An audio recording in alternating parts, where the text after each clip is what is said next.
వీరందరూ తీసుకున్నాడు. సరే ఆ యొక్క కైలాసరికి వచ్చి కూర్చున్నాడు ఆయన.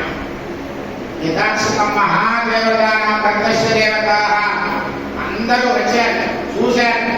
ఆహా, ఇలాంటి చక్కని ప్రదేశంలో కాసేపు జపం చేసుకుందామని చెప్పేసి ఎవరికి వాళ్ళే ఓం నమః శివాయ జపం చేసుకుంటున్నారు.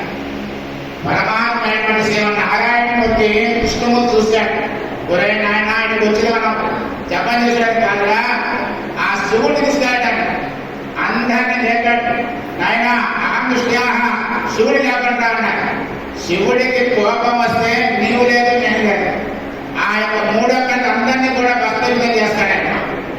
అందరూ కూడా ఏం చేశారు తెలుసాండి, నారద మనిషి చక్కగా పాట పడతాడు. కుమ్ముడు బ్రహ్మ